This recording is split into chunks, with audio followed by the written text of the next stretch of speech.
All right, I'd like to start off by saying Barakateh Yahweh, Ba'ashem Yahawashi, Ba'ashem Ruchal Kodash. Welcome to another live lesson.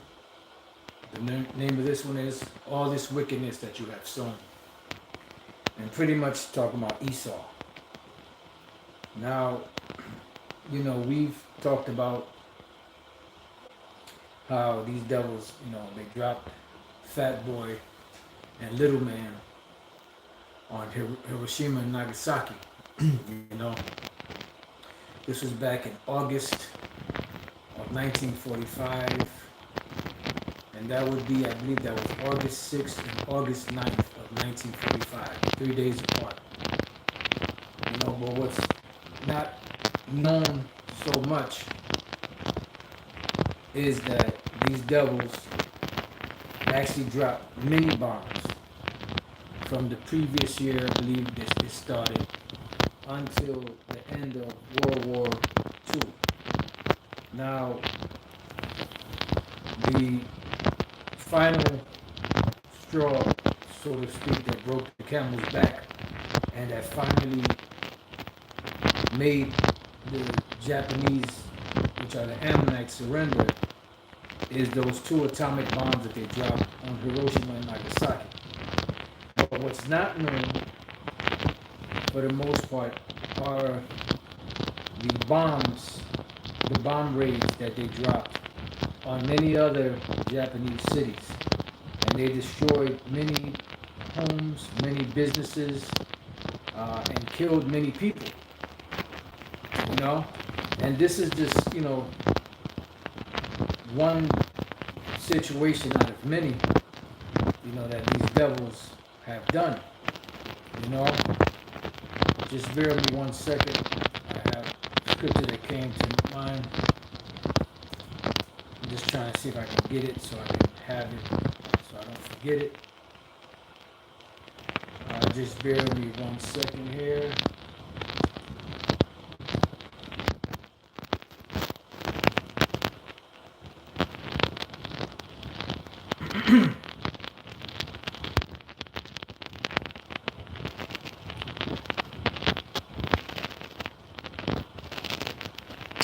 Alright, so I got the scripture, so let me just hold on to that. Yeah, so I just wanted to highlight some of it. I meant to put the link to this website, in the description. So Lord's will, after the lesson, I can remember it. I can go back and put it on there. But what I want to do is, before I read anything, I want to go to the book of Revelation 13. I'm going to read the 11th verse, the 12th verse, and the point is in the 13th verse. Alright? As a matter of fact, I got one more precept that came to mind. Let me get that one. Let me make sure I got the right verse, the right chapter.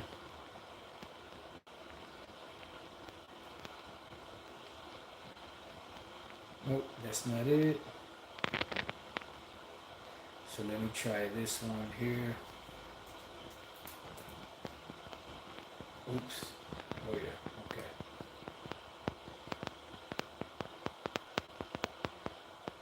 Okay, beautiful, I got it. Alright, so Revelation 13 and 11. It says, "And I beheld another beast coming up out of the earth, and he had 2 horns like a lamb, and he spake as a dragon." Now, when you go to the first verse on down, it speaks about this beast with 7 heads and 10 horns. And those of you that have been studying and have been, watching the videos and taking notes and doing your own research, you understand that that beast with the 7 heads and 10 horns represents the 7 major empires of Esau, beginning with the Greeks and ending with the British. All right. The water. I don't know what they put on there, but obviously some bullshit. Pretty much the 7 heads would be the Greeks, the Romans, the French, the Spanish, the Germania Major, Germania Minor, and Britain. Those are the 7 heads. Then you have the 10 horns, which some of the 7 heads are also part of the 10 horns, which today, in the ancient world, they were known by their ancient names, such as the Vandals, the Suebes, the Heruli, Ostrogoths, Visigoths, the Franks, the Lombards, the Alemanni, and there were two more that I can't think of right now. But today they would be known better known by their modern European names as the EU, European Union, which used to be the EEC, European Economic Community, who began that quest, so to speak, in March of 1957, and they got their charter January 1st of 1958. There were six member nations that first, established that organization, and later increased to about 12, but it was supposed to be 10, because when you look at the chart of those European nations, you know, two of them really should be one, and that would be the UK, which was Britain and Ireland, which they separated, and also Spain and Portugal, which is pretty much one head. All right. So as we read further down in Revelation 13, we find out that this particular beast, 7 heads, 10 horns, one of those 7 heads was wounded, as it were, unto death. And when you know the history, you know that the Roman Empire fell, because at the time when this prophecy was written, the Apostle John was in the Roman Empire, and it just so happens that the year that he was writing this particular vision was the same year when the Edomite, control of the pagan Roman Empire was taken over by Jake. But it wasn't until about around 325 AD when the pagan Roman Empire changed to the Holy Roman Empire.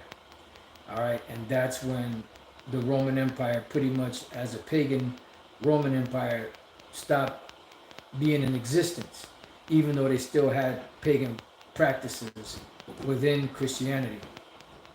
All right. So for a period of 1,000 years from that point on till the Renaissance, which began in the 1300s, but really took hold, more teeth and more strongholds in the mid 1400s and upwards, that was when the beast started to resurrect, so to speak, and come out of its grave. And around that time, you had England coming up as a superpower, which was prophesied to happen. And they would continue for a short space, which they were the 7th head. And eventually what happened was that 7th head became an 8th head. And that 8th head would be America, because America came out of England. England would be the mother of America. And America would be the child, so to speak, or the product of all 7 heads. All right? Because all 7, because the Revelation 17, it tells you that the 8th head is a part of the 7, meaning all 7 of them. So Revelation 13:11 says, "And I beheld another beast coming up out of the earth." This is after the one that had a deadly wound, which is the Roman Empire, came back into power. And he had 2 horns like a lamb, and he spake as a dragon. Now the 2 horns like a lamb represents, the mirror of the ancient Roman Empire, which they had the plebeians and the patricians. In today's terms, they would be known as the Republicans, or the Republicans and the Democrats, or vice versa. It says, "And he spake as a dragon," and this represents the literature, not the literature, the legislature that they're passing, and the teeth that they're putting into it, to make people to comply, and obey these laws, statutes, and their laws, statutes, and commandments, so to speak, to go against the Most High. Eventually, they're going to use that to enforce their New World Order agenda, right? So it says, "And he exercised," meaning this new beast that came up, which is America, and he exercises all the power of the first beast before him. And what was the first beast before him? That was the Roman Empire. And America, when you look at America, if you have, half a brain, and you look at the ways of America, they mirror pretty much, you know, word for word, you know, structure for structure, law for law, so on and so forth, of the ancient Roman Empire. Now, when you look up this word exerciseth, right, the word there is poeo. The word poeo is to make, with the names of things made, to produce, construct, form, fashion, etc., to be the authors of the cause.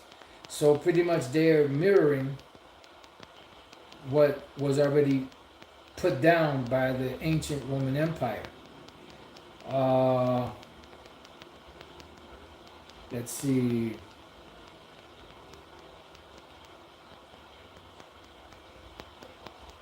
It says to be the authors of a thing, to cause, bring about, because they pretty much, oh, right here, to carry out, to execute. So they're executing or exercising all of the power and authority of the ancient Roman Empire.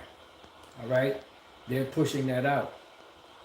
Right? So it says, so he exercises all the power of the first beast before him. And when you look up that word power, right, it goes into the word dunamis, right? So let's get that real quick. Oh, sorry. This word power is different from dunamis. This word power is exousia. Exousia.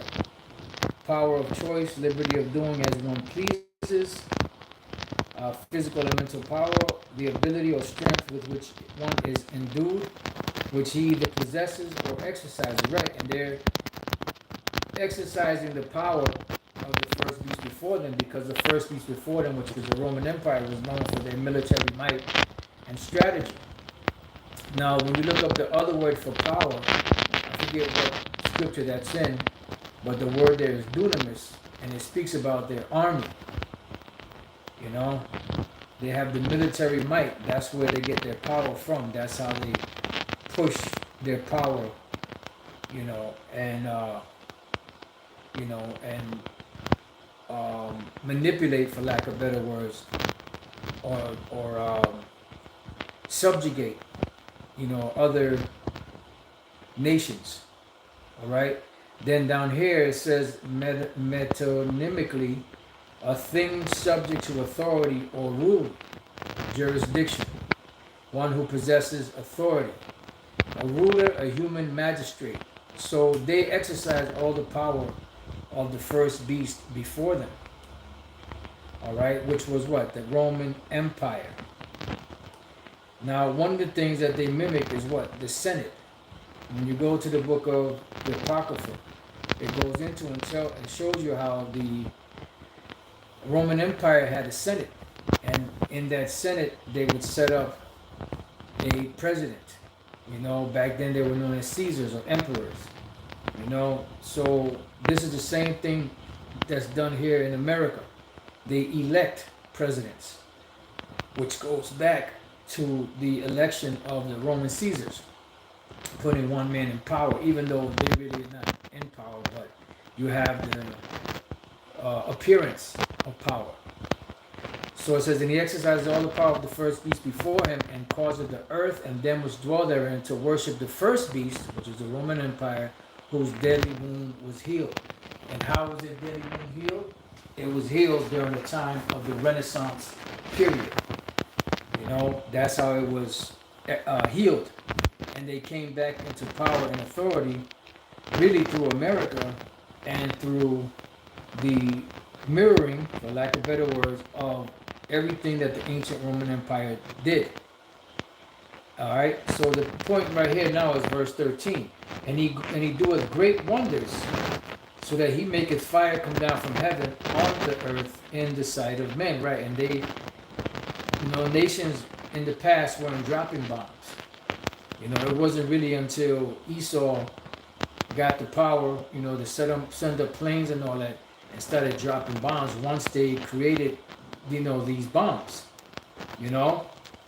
and pretty much that's what they've done since that time. So it says, and he doeth great wonders, so that he maketh fire come down from heaven on the earth in the sight of men. Now, like I said, hopefully I can remember to put this link here in the description box, because I forgot to do it just before I started. But this is called World War II database. Then it says bombing of Tokyo and other cities, 19 February 1945 through 10 August 1945. All right? And it says bombing of Tokyo. See, because you hear about Hiroshima and Nagasaki, but you never hear about the bombings of Tokyo, Kobe, and other cities, Japanese cities.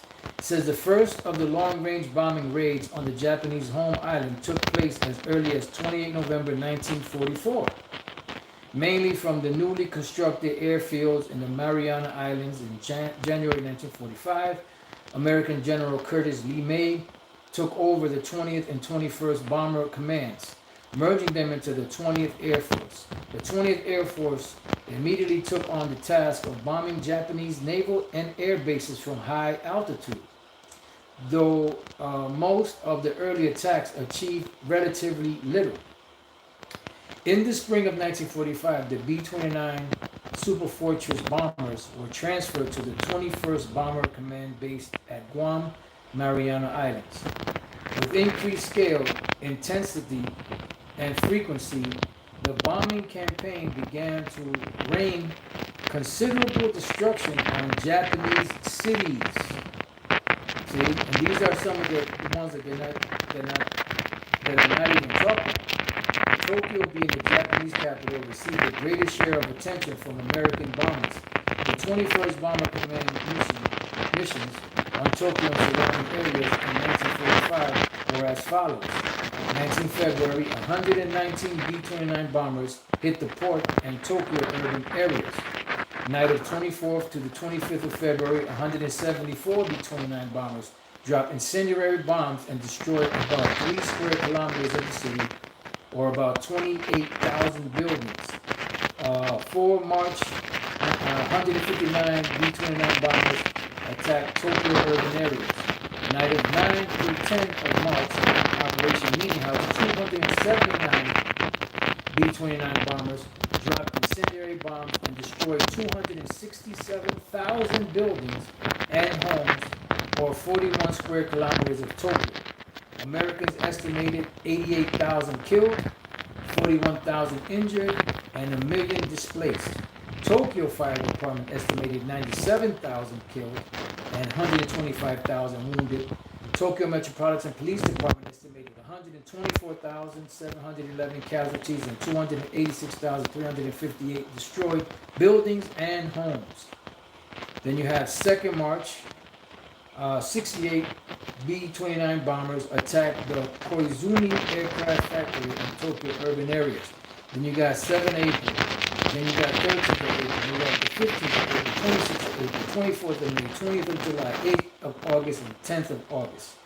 You know, and a whole bunch of different bombers, B-29 bombers, dropped bombs all over different places, you know, of, you know, Tokyo. All right. And on July 20th, one B-29 bomber failed to attack the Imperial Palace with a large pumpkin bomb. All right, Yutaka Akabane, a senior level civil servant, observed that it was the raids on the medium and smaller cities which had the worst effect and really brought home to the people the experience of bombing and a demoralization of faith in the outcome of the war. It was bad enough in so large a city as Tokyo, but much worse in the smaller cities, where most of the city would be wiped out. Through May and June, the spirit of the people was crushed. You know, it speaks about, you know, these devils that oppress people. Just bear with me 1 second. Bear with me 1 second.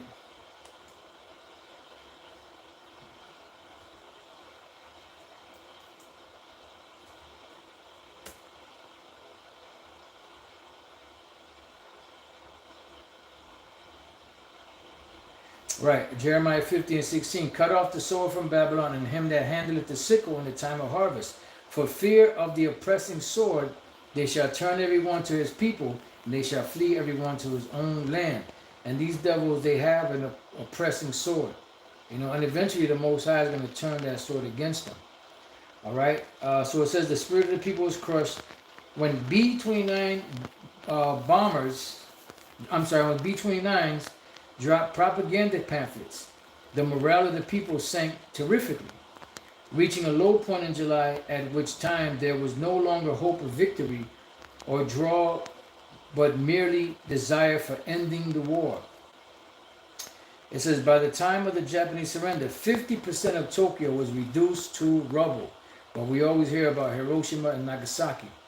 It says, bombing of Kobe. Tokyo was not the only Japanese city targeted by American bombing in 1945. The city of Kobe, Japan, also suffered from American bombing. And it gives you different dates from March all the way to July. It gives you a whole bunch of at least 1,000 B-29 bombers on those different days dropped all types of bombs, on factories, urban areas, waters, And then you have here effect of conventional bombing on Japanese cities.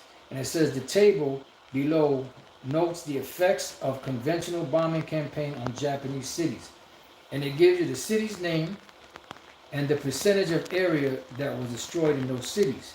Now I'm looking at the list, and it looks to be about at least 40 cities or more, give or take. And you have Yokohama, which is 58% of it was destroyed. Tokyo, 51% of it was destroyed. Toyama, 99% of it. So pretty much the whole city of Toyama was destroyed. Nagoya, 40%. Osaka, 35%. Nishinomiya, almost 12%. Shimonoseki, 37%.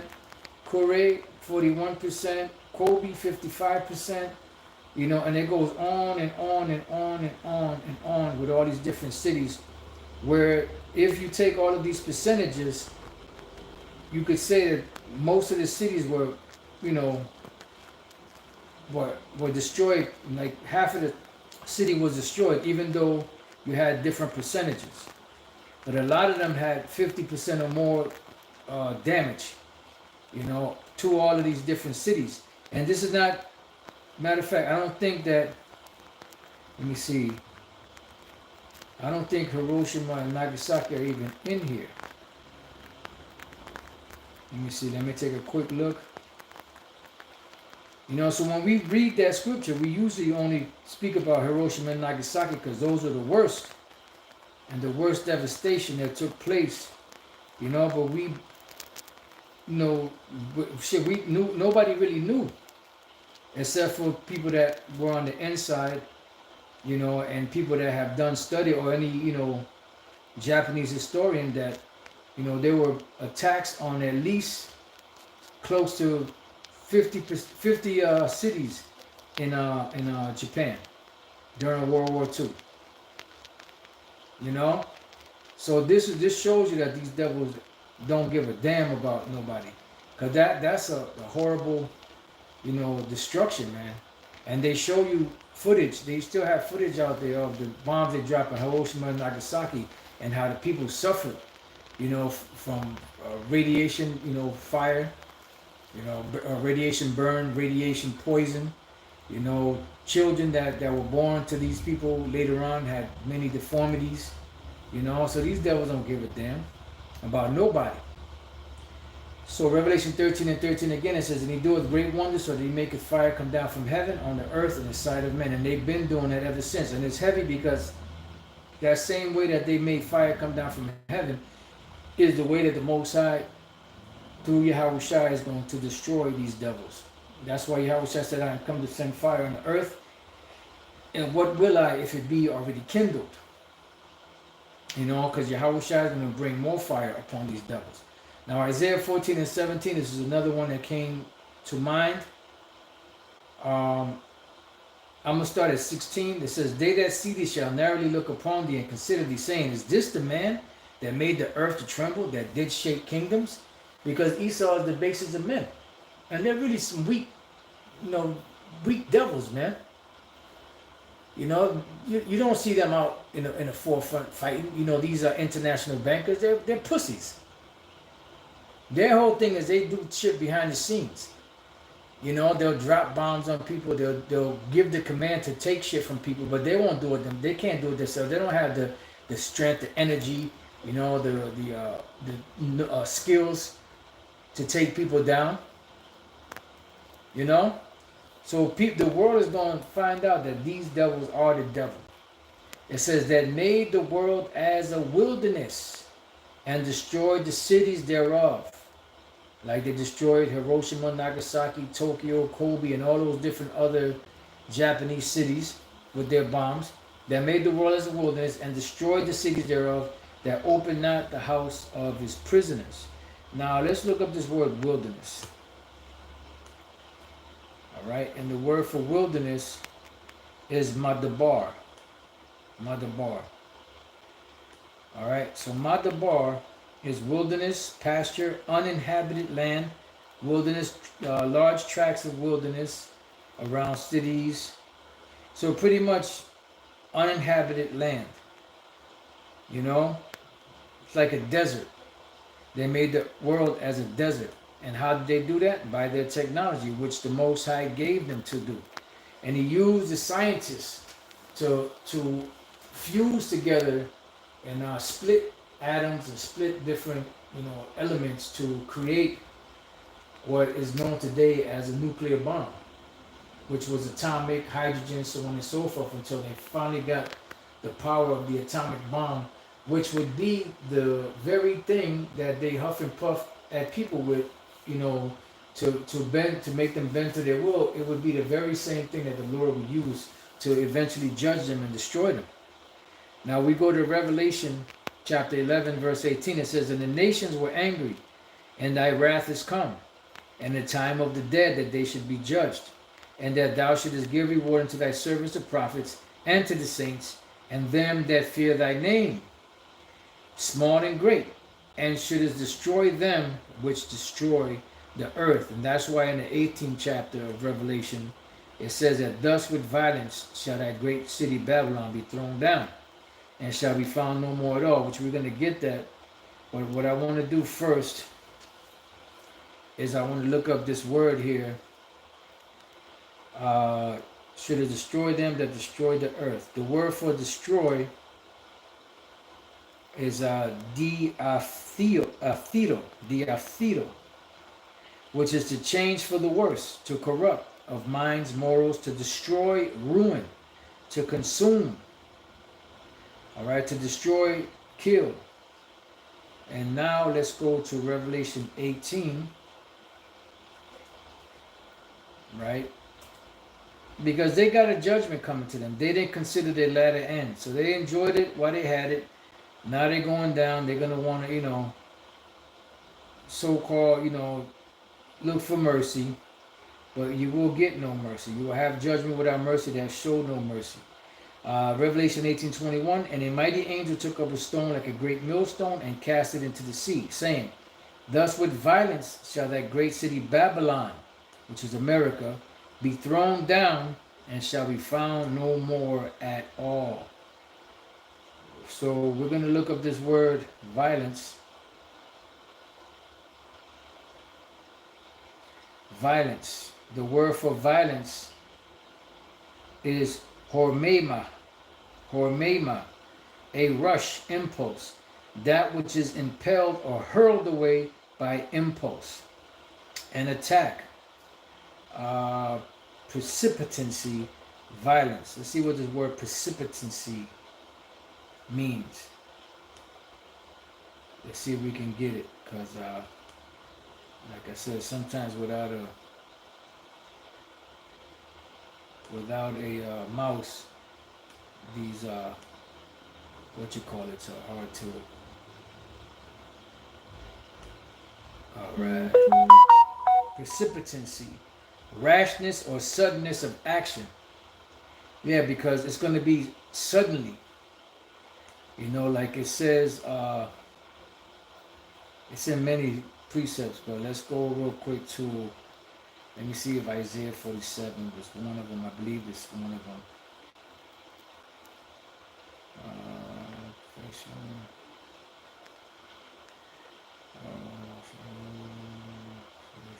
All right. Isaiah 47:11. Therefore shall evil come upon thee, thou shalt not know from whence it riseth. And mischief shall fall upon thee, thou shalt not be able to put it off.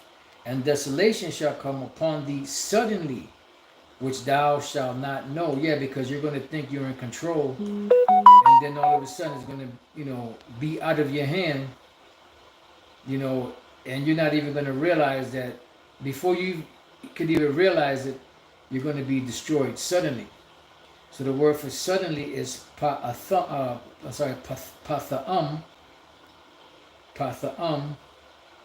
suddenly, surprisingly, right? So it's crazy because you have the Bible, but it's still going to come upon you unawares. Suddenly, instant, So let's see what else we got here. Suddenly. All right, and let's go back here. A rush, impulse, that which is impelled or hurled away by impulse, and that was the word hormema, which goes into the word violence, I believe it was. Yep, hormema. So thus with violence shall that great city Babylon be thrown down, and shall be found no more at all. What's going to be left here is nothing more than desert creatures. Wild creatures, desert creatures, devils, as it explains or prophesies in the same book of Revelation 18. When you start from the first verse. Because Revelation 18 is pretty much blow by blow of the destruction of America. And it gives you a description of, what this city does and how pretty much the world and the nations, got rich off of her by way of ships. And, that's not talking about the Vatican. Ain't nobody sending their ships over to the Vatican and getting goods and selling goods and all of that, making money off of it. But they doing that here in America. Somebody today might say, well, China's doing the same thing. Well, China's richer than America. Yeah, but where did they get rich from? They got rich from America. And now they're trying, and they're trying to set themselves up, as America to take over, but they don't understand that America is the last, empire to rule because it's ruled by the Edomites. It doesn't say that the last rulers were going to be Moab. It doesn't say, Moab is the end of the world. No, it says Esau is the end of the world, and Jacob is the beginning of it that followeth. So all these different nations, even though they're becoming richer and richer, they got their riches from America by selling their wares here in America. And it got so bad to the point that it's a lot cheaper to go back to their country and to make the goods in their country and ship them back over here. Because at one time they had set up shop here making their goods here. But then when things got too expensive, they just went back home, made them there, and shipped them over here. And are getting rich. But all nations got rich off of America. That's where you have all these ports on the East Coast, the West Coast. You had America that went down into Panama, and took over the Panama Canal. That area built the Panama Canal, and that was so the ships can get from one side of the world to the other side of the world quicker instead of having to go all the way around South America. You see? So yeah, like I said, I'll see if I can post this